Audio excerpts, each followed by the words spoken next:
இயேசு உங்களை நேசிக்கிறார். பிரியமானவர்களை, இந்த நாளில் ஆண்டவர் நம்மளோடு பேசும்படிய வேதத்திலிருந்து ஒரு 2 வசனை கூட வாசித்து ஆண்டவர் நம்மளோடு இடைபடுகிற காரியத்தை பார்ப்போம். அது வெளிப்படுத்தின விசேஷம் 3வது அதிகாரம். சர்தை சபையின் தூதனுக்கு நீ எழுத வேண்டியது என்னவெனில், தேவனுடைய 7 ஆவிகளையும் 7 நட்சத்திரங்களும் உடையவர் சொல்லுகிறதாவது, உன் கிரியைகளை அறிந்திருக்கிறேன். நீ உயிருள்ளவன் என்று பெயர் கொண்டிருந்தும் செத்தவனாய் இருக்கிறாய். நீ விழித்து கொண்டு சாகிறதுக்கு ஏதுவாய் இருக்கிறவைகளை ஸ்திரப்படுத்து. உன் கிரியைகள் தேவனுக்கு முன் நிறைவுள்ளவைகளாக நான் காணவில்லை. ஆகையால் நீ கேட்டு பெற்றுக்கொண்ட வகையை நினைவு கூர்ந்து அதை கை கொண்டு மனம் திரும்பு. நீ விழித்திராவிட்டால் திருடனை போல் உன்மேல் வருவேன். நான் உன்மேல் வரும் வேலையை அறியாது இருப்பாய்.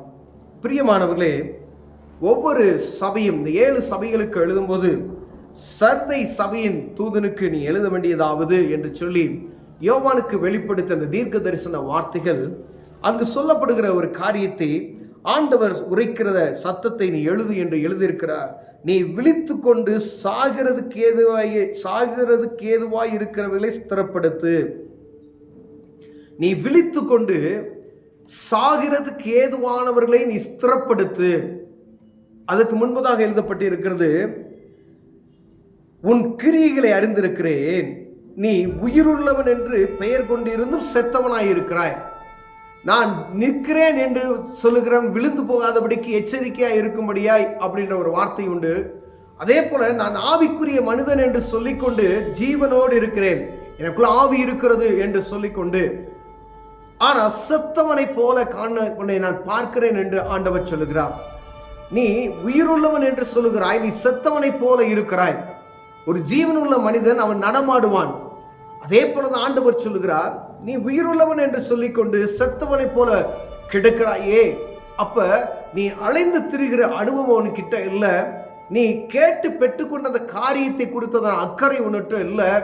நீ என் தேவ சமூகத்தில் இப்படிப்பட்டதான காரியத்தை எனக்கு தாங்க ஆண்டவரே, நான் இப்படி செய்வேன் அப்படி செய்வேன் என்று சொல்லி அநேக முறையில் நாமே வாய்களை கொடுத்து ஆண்டவர் சமூகத்தில் பதறி பேசுகிற காரியங்கள் உண்டு. பிரியமானவர்களே, எனக்கு அந்த வரம் கொடுங்க, இந்த வரம் கொடுங்க, நான் பெரிய காரியத்தை செய்து விடுவேன் என்று சொல்லி ஆண்டவர்கிட்ட கேட்டு வாங்கிய காரியங்களை ஸ்திரப்படுத்தாதபடிக்கு, பயன்படுத்தாதபடிக்கு அப்படியே மங்கி போய் செத்த ஜடம் போல காணப்படுகிற மனிதர்களை குறித்து ஆண்டவர் தெளிவாக இங்கு எழுதி வைத்திருக்கிற ஒரு வார்த்தை.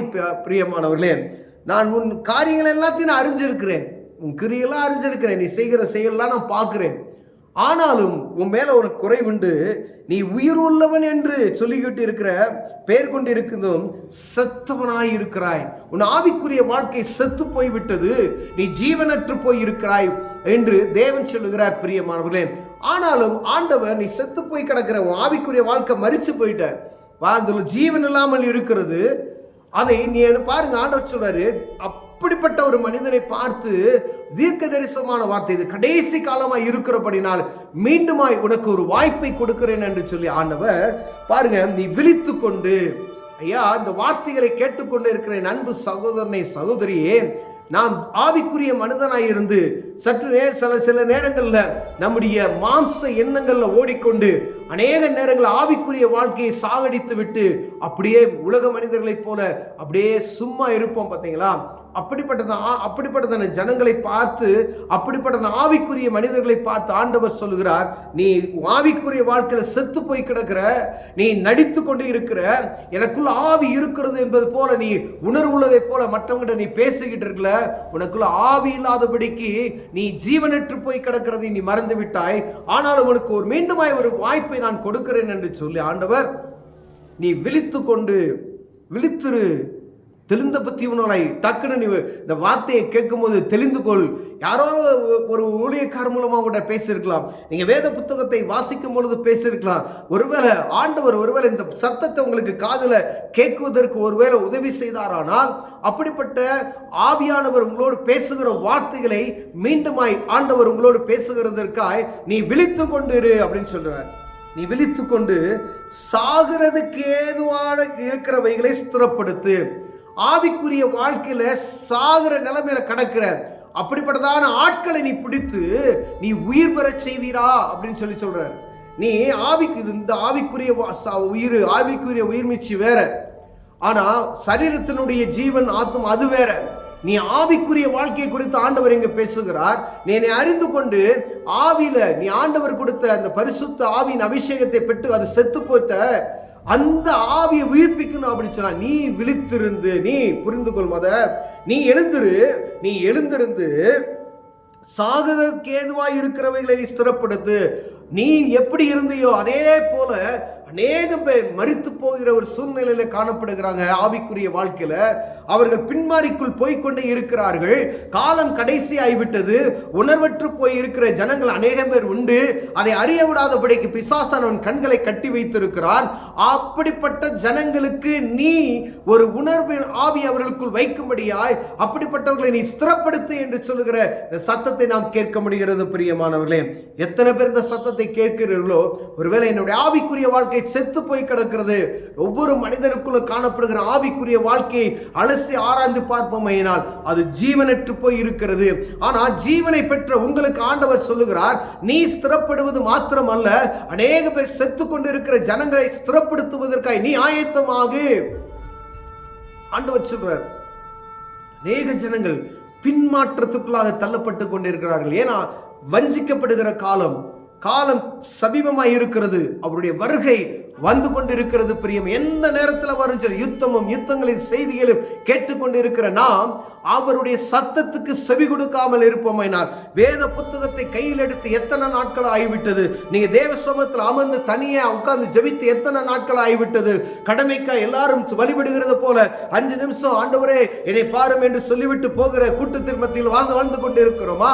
நீ பிரித்தெடுக்கப்பட்டவன், நீ பிரித்தெடுக்கப்பட்டவள் என்பதை உணராதபடிக்கு, ஆண்டவர் கொடுத்த அபிஷேகத்தை இழந்து போகாதபடிக்கு செத்தவனை போல நீ இருப்பேன்.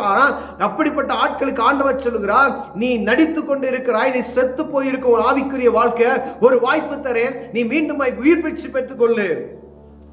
நீ அப்படி பட்டுட்டான் அப்படின்னு சொன்னா அப்படி மட்டும் அப்படி நின்றாதபடிக்கு உன்னை போல மரித்தவர்கள் அநேக பேர் இருக்கிறார்கள். ஆவிக்குரிய வாழ்க்கையில மரித்து கொண்டு இருக்கிறவர்களை நீ ஸ்திரப்படுத்தும்படியாய் கடந்து செல் என்று சொல்லுகிறார்.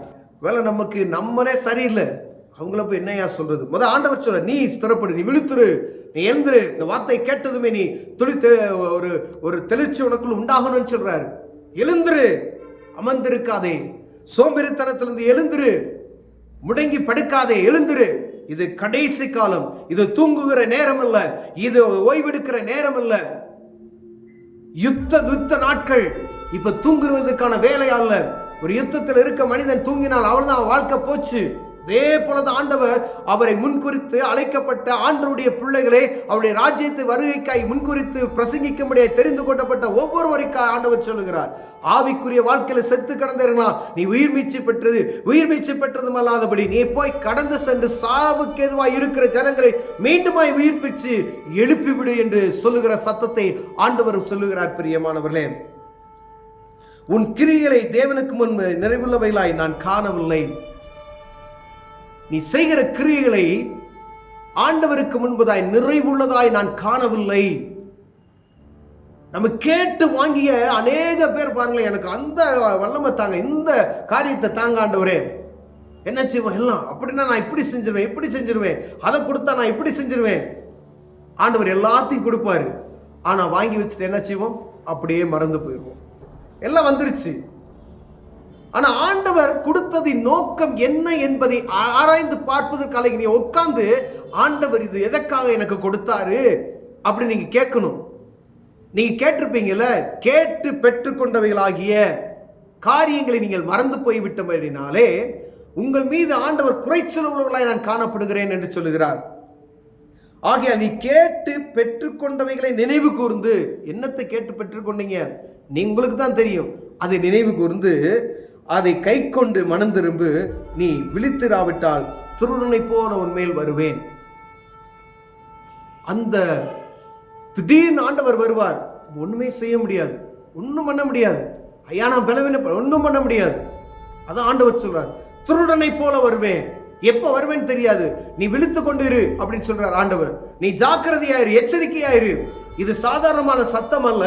ஆண்டவர் உன்னோடு பேசுகிற ஒரு காரியம் என்பதை அறிந்து ஏதோ ஒரு வசனத்தை எடுத்து போதித்துக் கொண்டிருக்கிறார்கள் என்று சொல்லாதபடிக்கு யோவானுக்கு ஆண்டவர் கர்த்தருடைய பிள்ளைகளுக்கு இதை சொல்லு என்று எழுதி வைத்த நோக்கம் ஒன்று உண்டு. பிரியமானவர்களே, நீ செத்தவனை போல கிடக்கிறாயே, உனக்கு நான் ஜீவனை கொடுத்தேனே, நீ மீண்டுமாய் உயிர் பெற்று மீண்டும் செத்து கொண்டிருக்கிற அநேக ஜனங்கள் என்ன செய்ய ஸ்திரப்படுத்து, அதுக்கான அதிகாரத்தை நான் உனக்கு கொடுத்தேன் என்று கேட்டு பெற்றுக்கொண்ட காரியங்களை நீ நினைவு கூர்ந்து அதன்படி நீ செய்வாயானால் எச்சரிக்கையாய் இருப்பாய். இல்லாவிட்டால் நான் திருடனை போல் வருவேன். அவர் வந்தா என்ன நடக்கும் நமக்கு தெரியும். பிரியமானவர்களே, அவருடைய வருகைக்கு முன்பதாய் நாம் செய்ய வேண்டிய காரியத்தை சரியாய் செய்துவிட ஆண்டவர் விரும்புகிறார். பிரியமானவர்களே, ஒருவர் இந்த சத்தத்தை கேட்டுக்கொண்டு அன்பு சகோதரனே சகோதரியே, ஆண்டவர் உங்களோடு பேசலாம். கண்களை மூடுங்கள், ஜெபம் செய்வோம். அன்பின் தகப்பனே, ஆண்டவர் எங்க ஆவிக்குரிய வாழ்க்கையில செத்து கிடக்கிற ஐயா, அது உயிர் மீட்சி அடைய செய்வீராக. நாங்கள் மாத்திரமல்ல, அநேக மரித்து போய் கிடக்கிற என் ஜனங்களை உயிர் மீட்சி செய்ய உதவி செய்வீராக ஐயா. பெற்றுக்கொண்டவர்களை கேட்டு நாங்கள் வாங்கி கொண்டவைகளை நினைவு கூர்ந்து அதன்படி செய்வதற்கு என் தேவன் எங்களை தகுதிப்படுத்துவீராக நான் ஜெபிக்கிறேன். இயேசுவின் நாமத்தில் பிதாவே, ஆமென்.